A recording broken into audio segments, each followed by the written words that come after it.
is where the heart is. A safe haven. Robin had taken out 5 insurance policies, which totaled over $250,000. It can also be filled with deception. She was having and killing a child once a year. And with danger. Pulling the trigger was actually just perfunctory to the goal. These deadly women murder those who love them the most. They sacrifice their blood.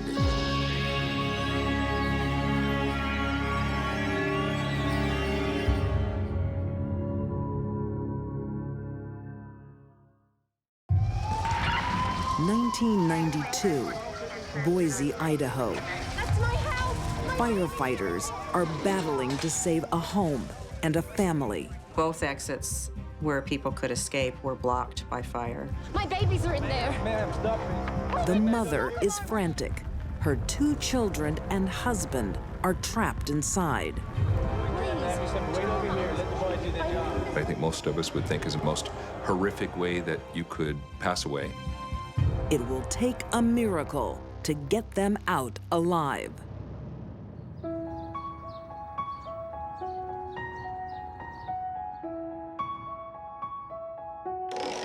Bingo! How'd we do? 4 years earlier, a new resident, single mother Robin Lee, lands on her feet when the local YWCA gives her a job. She was running a bingo game for a local nonprofit organization. Robin arrived in town with 2 children and about $2 to her name. The charity work is a gamble, but it seems to have paid off. They had embraced her and thought she was a good person. She could be the very strong business manager, a leader. She did philanthropic things for the community and for the homeless. I said, get to bed this instant! But there's another side to Robin. Please, Mom. She's not as kind and caring to her own. Midnight. You're going to bed now! I hate you! She could be different people at different times. If you get a divorce, I'm gonna live with Dad. Good. You deserve each other.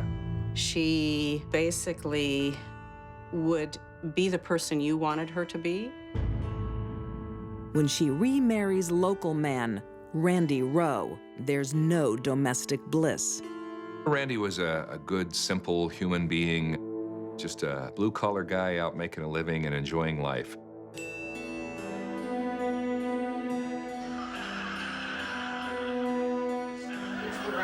$200 on a skirt, $500 on hotel accommodation. Randy doesn't make enough money to satisfy Robin. We can't pay my medical bills. How are we supposed to pay for this? Put him on the credit card. They argue constantly over her exorbitant spending.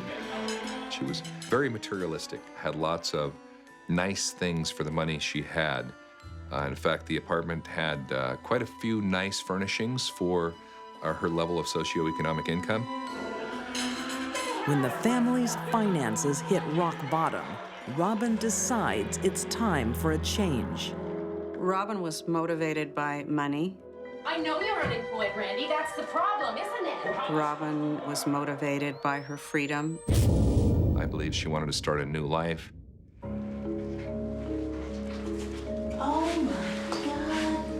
What happened to you? Promise you won't tell anyone. But Robin isn't interested in walking away empty-handed.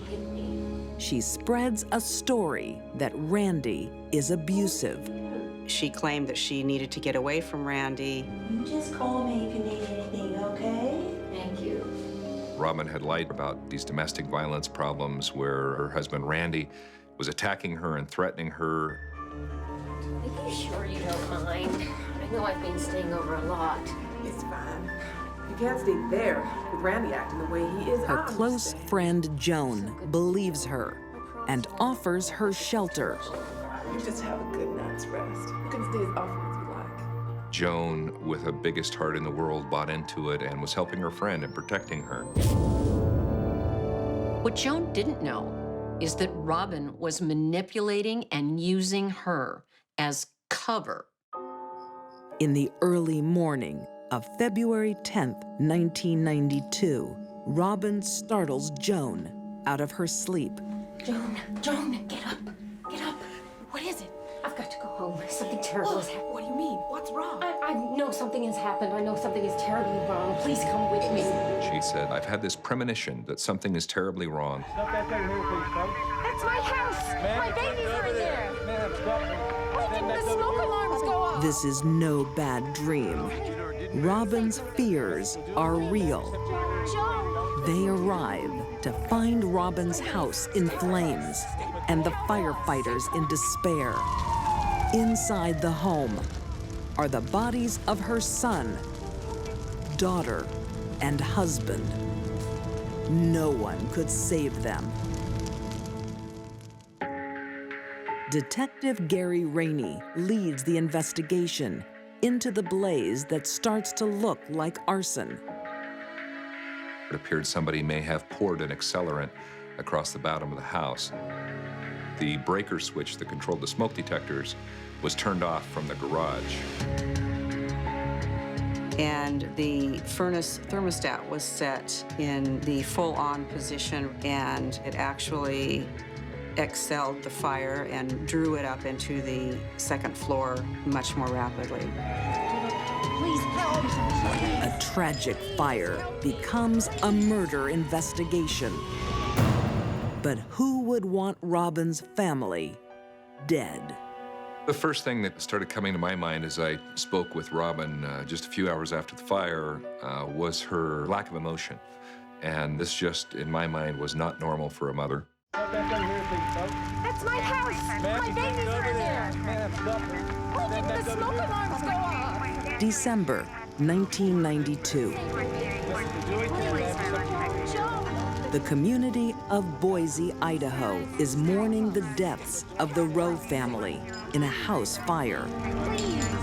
Fate saves the mother, Robin. She's sleeping at a friend's that night. But she seems to know more about the fire than she ought to. Why didn't the smoke alarms go off? The EMT was very suspicious of Robin's behavior because no one had told Robin that the fire alarms didn't go off. Robin's own words are incriminating her.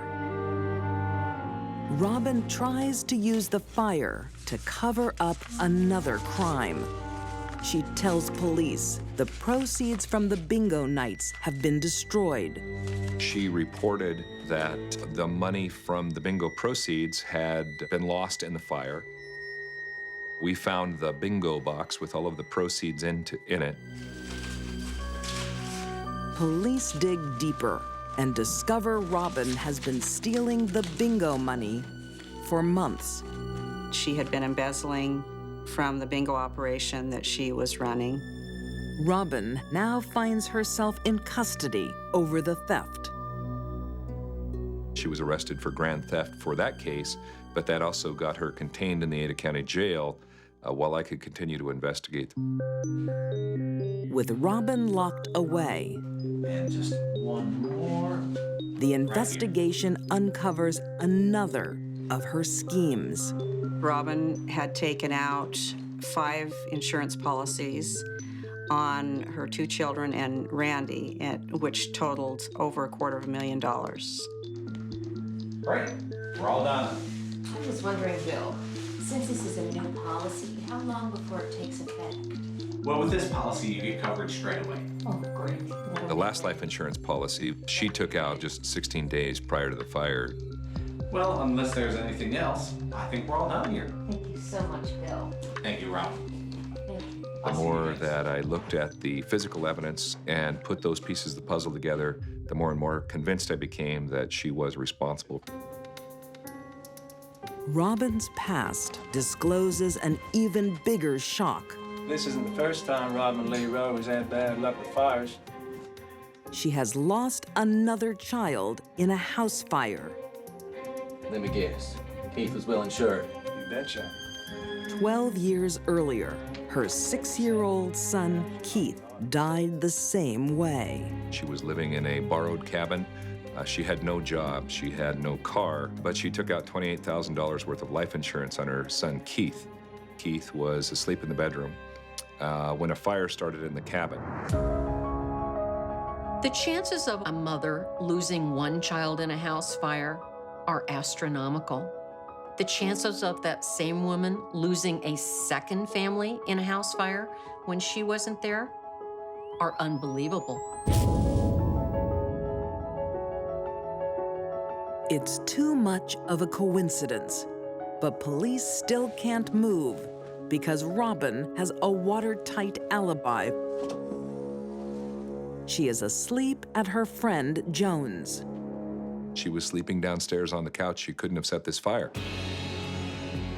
But there may be a way to trip Robin up. You have 20 minutes, ladies. While she's in custody for grand theft, police convince Joan to take part in a sting.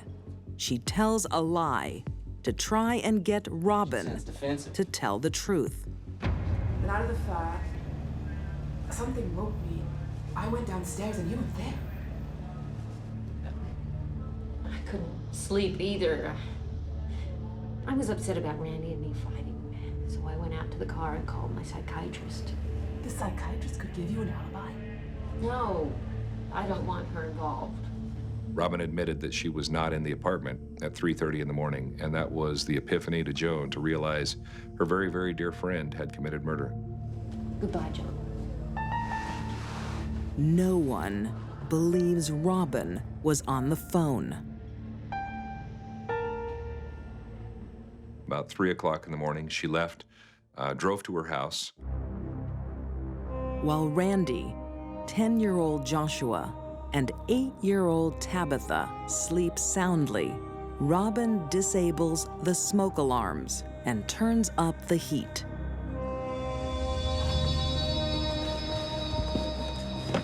She poured an accelerant beginning below the stairwell at the top, the landing on the second floor. Then she poured a trailer of accelerant down along the side of the stairwell on the lower level. The stage is set for the perfect fire. She stood at the front door and, in one fatal moment, dropped a match, lit the accelerant, closed the door, walked out, got into her car, and drove away. Smoke immediately fills the house, then the lungs of Randy, Joshua, and little Tabitha. These individuals begin to start coughing violently. Tissues body-wide are beginning to starve from oxygen. It leads to confusion and then to drowsiness. They'll tend to succumb and their heart will stop beating. The manner in which she killed her children and her husband, horrible. They died a horrible death. Randy was found laying in his bed in the master bedroom. Joshua was found on top of his bed, down in the bedroom. Tabitha was sleeping across the end of her parents' bed, where she often would if she was a little scared at night, and that's where her body was found.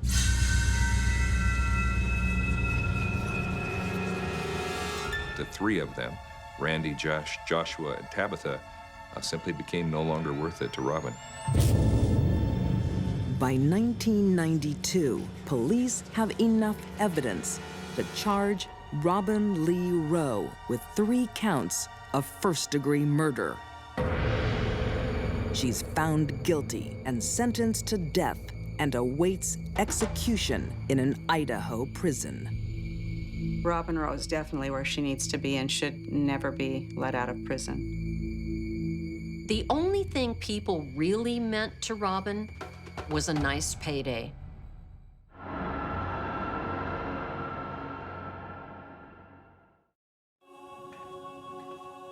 It's a parent's worst nightmare, losing a newborn baby. It'll be okay, baby. Drink it. Would you like to hold your baby? But for this family, it is the start of a tragedy no one can imagine.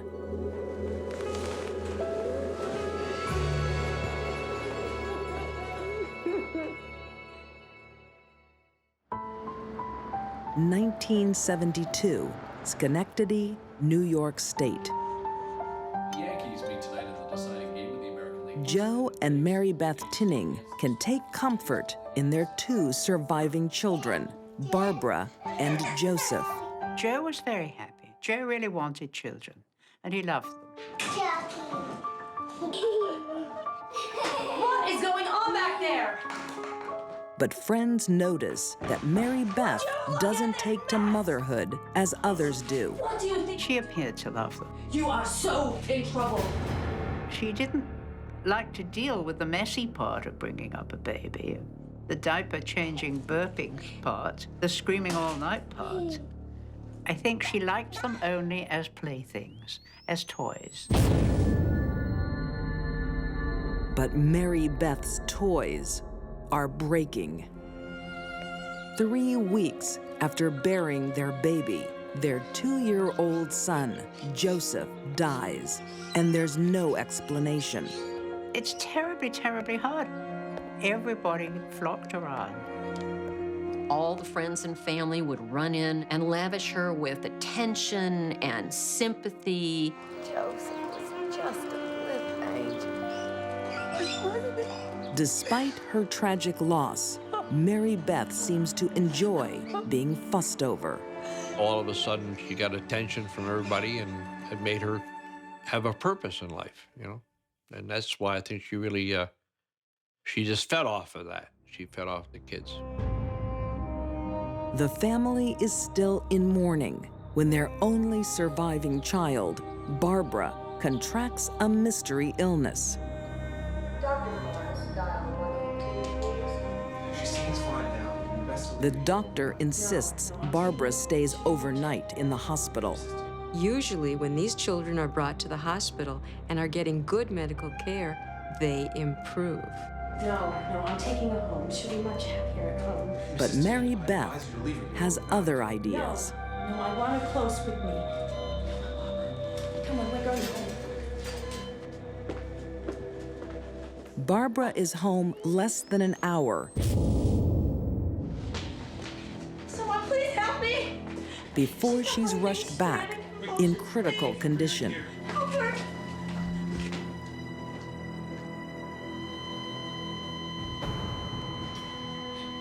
Before morning, she is dead. There was nothing wrong with that child when she left here.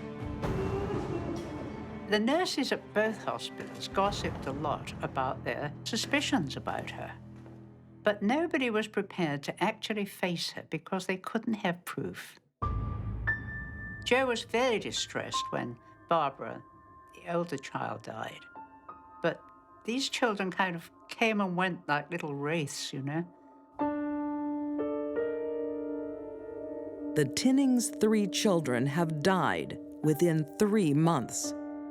It's a medical mystery. If you got 3 kids that die, you really got to be aware that something else is wrong.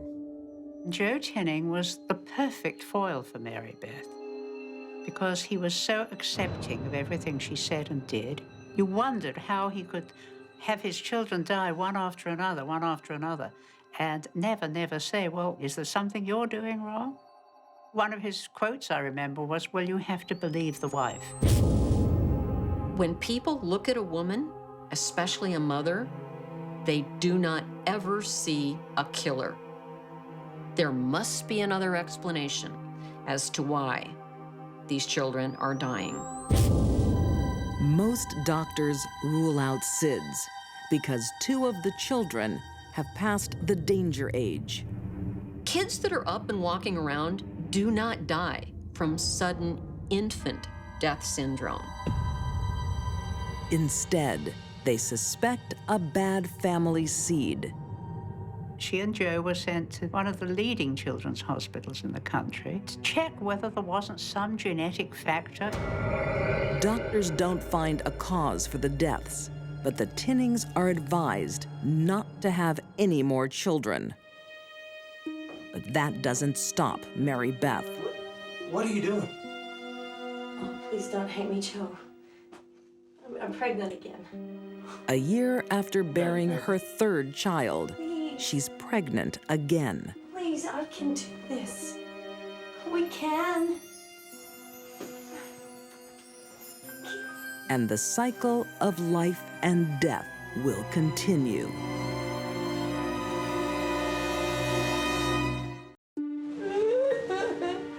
Schenectady, New York. Mary Beth Tinning has given birth to and buried 3 children. Against her doctor's advice, she gets pregnant again. In November 1973, she gives birth to a healthy baby boy, Timothy. Help me, somebody help me with the baby number. He is 2 weeks old when he too is rushed to the emergency room. They all followed the same path. Mary Beth would rush to the hospital carrying a dying or dead child and say, I found him like this in his crib. Please try and save him. She appeared terribly concerned. Is everything okay? My baby's not breathing. Over the next decade, Mary Beth gives birth to 4 more children, and they all die inexplicably. She would go from hospital to hospital. She wouldn't go to the same one over again to let somebody put the blame on her.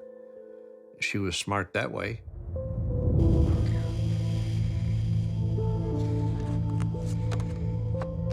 But none of the medical professionals see what the real problem is. They don't realize Mary Beth is suffering from Munchausen by proxy. Someone suffering from Munchausen hurts themselves to draw attention to themselves, sympathy from others. Munchausen by proxy is wherein someone hurts someone else, makes them sick, or injures them, or in this case, kills them, so that she can get attention for herself. Mary Beth Kate followed that pattern pretty closely. But Joe is ignorant and still wants a family. The couple decide to adopt a child, Michael.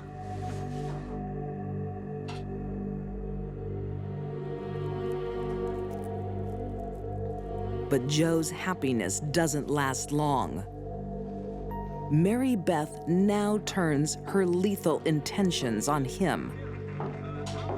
She tries to poison Joe with an overdose of prescription drugs. Whether she wants to kill him or just make him sick is unclear. She finally, when he was taken ill, confessed to her brother-in-law, who rushed Joe to the hospital and got him pumped out, saved his life. Police investigator Bill Barnes remembers questioning Joe about the poisoning. Why did you take so many pills, Joe? He didn't show the emotion. He might have felt it inside, but he didn't show it. You know, you could have died.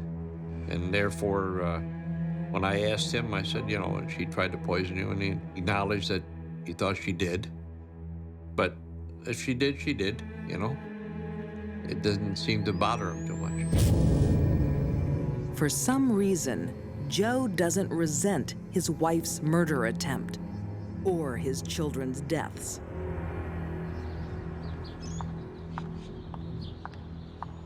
Not even when their adopted son, Michael, home alone with Mary Beth, becomes the next victim.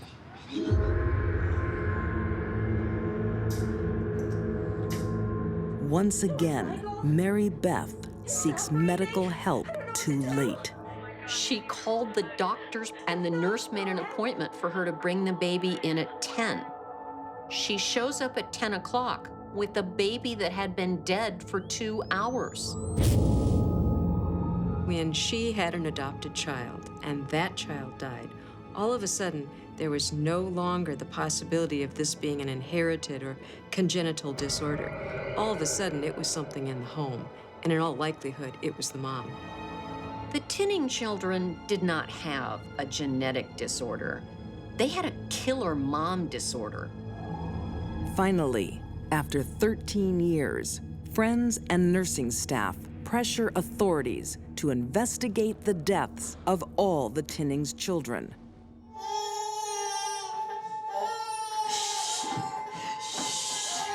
I told you, please, just stop. Shh. Okay. But before it commences, there's one more casualty.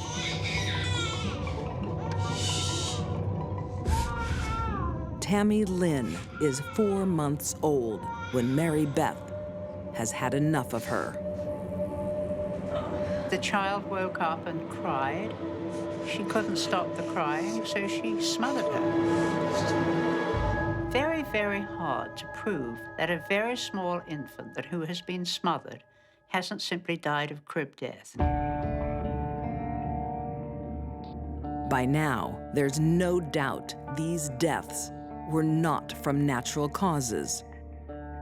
The police finally bring Mary Beth in for questioning. It is Bill Barnes who gets her to talk. First, she denied it, with me. And then when I brought Joe into it and said that, he said he would stand by her, she blurted out, she said, I did it. She killed Tammy Lynn. She killed 3 of her children, Nathan, Timothy, and Tammy Lynn. Most people believe she killed them all. Although police suspect she killed her entire family, they only need one murder charge to lock Mary Beth Tinning away.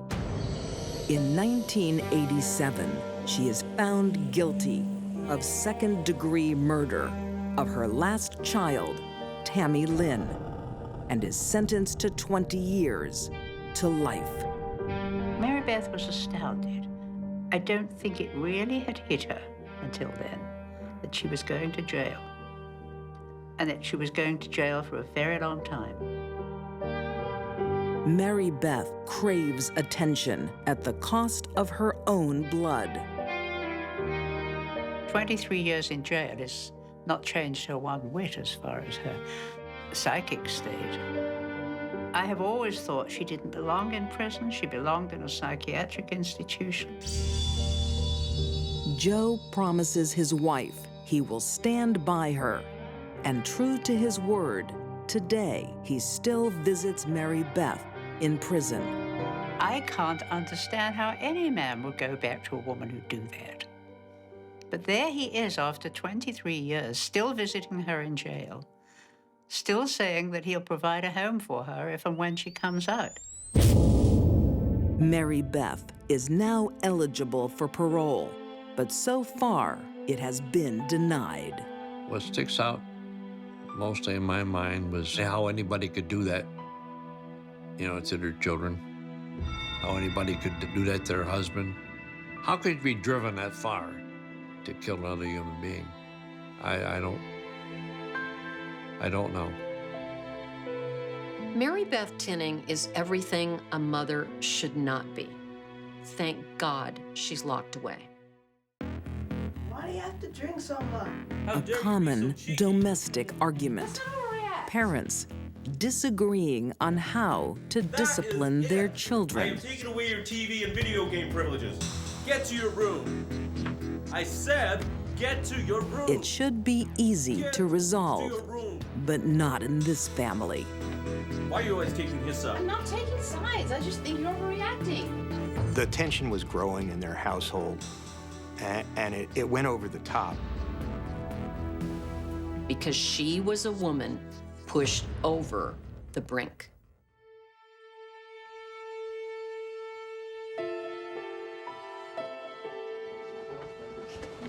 Hey, boys, please. California, 1999. Settle down, please. Settle down. Cora and Xavier Caro are active members of the Santa Rosa Valley community.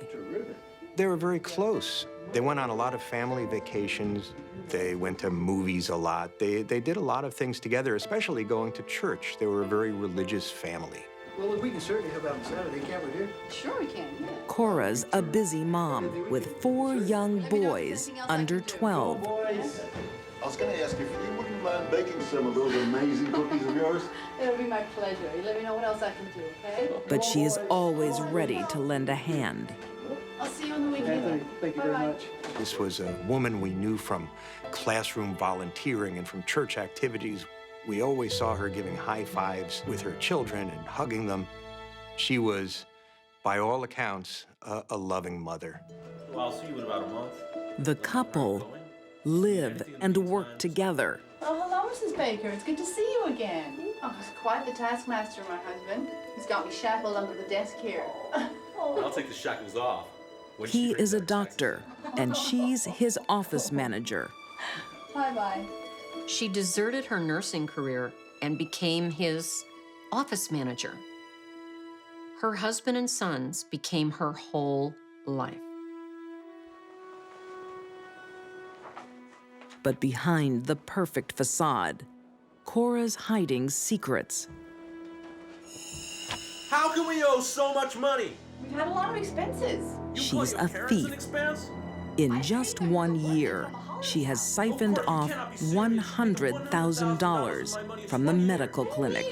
Babe, we need it. I'm not letting you anywhere. He discovered that his practice was deeply in debt. Credit cards, I've had enough. After everything I've done for you for all these years. He became incensed when it turned out that she was funneling money from the office accounts to her parents.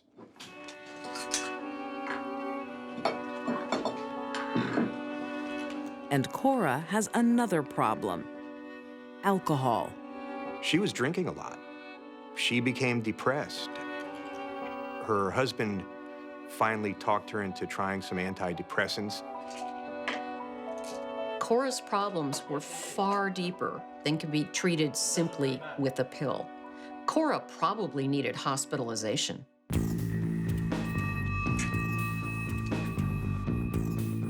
Cora isn't the only one with secrets. Xavier is an adulterer. He had an affair with a biofeedback technician who worked in his office. Cora found out, and it crushed her. And she has something else to fear.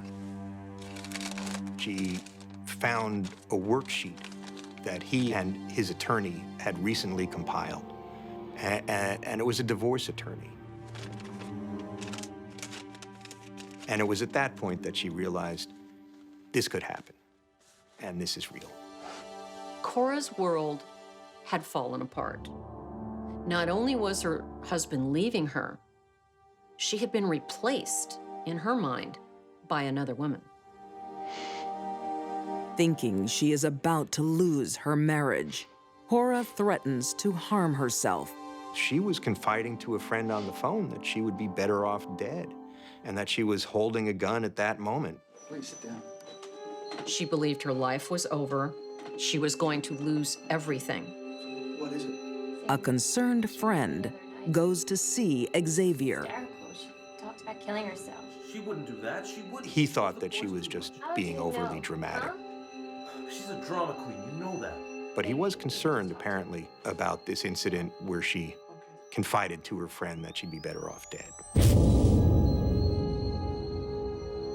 Xavier tries to convince his wife to seek professional help. Cora could not see up. She was so far down, she believed her life was over. She was going to lose everything. And she was in a black, crushing depression. Cora has her own plans. A modern-day tragedy. When people are in that frame of mind, they don't think correctly. In the late 1990s, Santa Rosa Valley, California, Cora, you cannot be serious. Xavier and Cora Caro's marriage is falling apart. Everything I've done for you for all these years. She's been stealing from him. He has been having an affair. And now they're living on a razor's edge. It won't take much to push them over. November 22nd, 1999. It was in the evening, and they had just had dinner. What are you doing? They were drinking margaritas, and one of their sons came downstairs. Dad, don't you think you've had enough? The boy mouthed off a little, and that's when a fight broke out over disciplining this boy. I'm leaving. Where are you going? To the office. However, the fight they ended up having was much more extreme than that. No! Don't you leave me. Don't you leave me. No! Don't you leave me. He was going to his office to cool down and to do some work.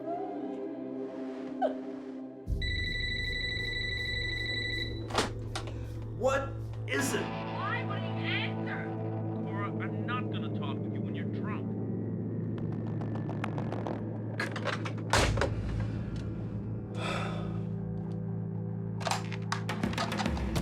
In Cora's mind, Xavier has left her forever.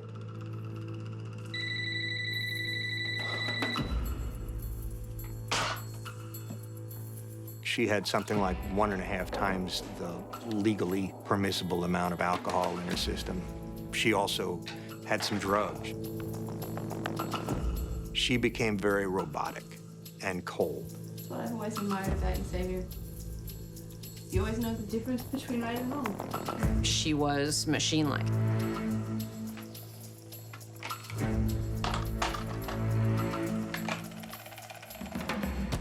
That gave him a chill, and he ran home. Down, boys. Smile for me. Cora gets her children ready for bed.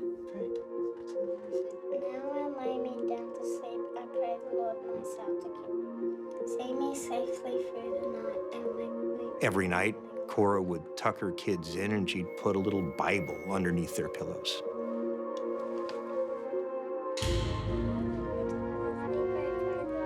She had made the decision and she was going through the motions until the time when she could carry out the plan. Jesus, no! Xavier arrives home too late to stop Cora's madness. There was his wife with a gun by her side, bleeding from the head. She wanted to die, so she shot herself in the head, and he discovered her body. But where are the children?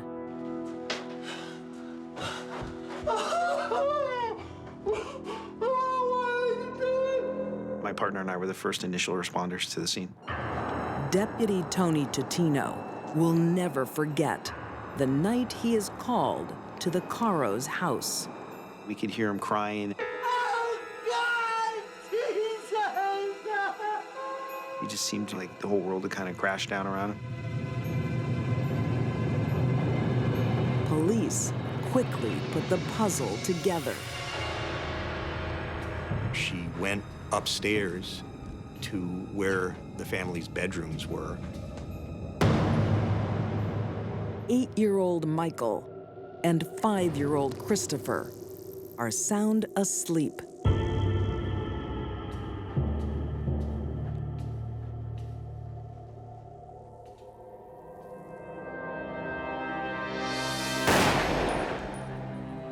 She shot each of them by holding the gun to their heads.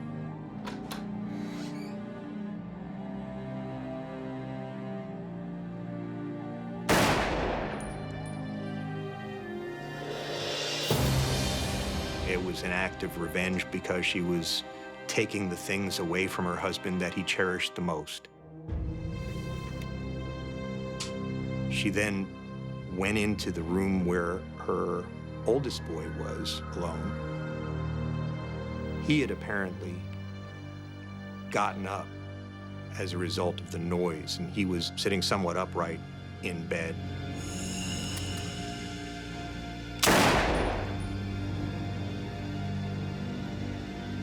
She shot him once, then she shot him again.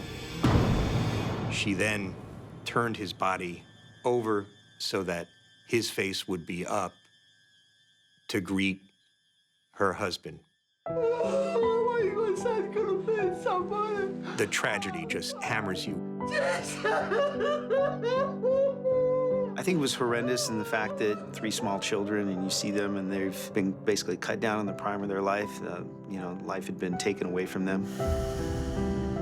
Pulling the trigger on their little heads was actually just perfunctory to the goal of getting them and herself where she felt they needed to be. And that was gone. She had some very deep pools of insecurity and anger and all kinds of turbulent passions in her life before the killings, but came out most obviously and most explosively when she held the gun to each of her children's heads. The only child Cora spares is baby Gabrielle. He was in his crib, and maybe she just couldn't bring herself to do that. Incredibly, someone else survives. Despite a horrific head wound, Cora lives to face justice. Some people kill their children and then they make a very half-hearted suicidal gesture. That isn't the case here. She shot herself in the head. Very few people survive that. Cora initially enters a plea of insanity, but against her lawyer's advice, withdraws it. She is convicted of the brutal slaying of her 3 sons and is sentenced to death. She currently awaits execution in a California prison. I don't think Cora was born to kill. She's on death row for this desperate, horrible act because she was a woman pushed over the brink. Some mothers are maternal, and some mothers are monsters. Robin Lee Rowe burns her home and family for money. Mary Beth Tinning gives life and takes life away from 8 children. And Cora Caro shoots her 3 sons to avenge her husband. These deadly women don't provide love and shelter. They martyr their families. They sacrifice their blood.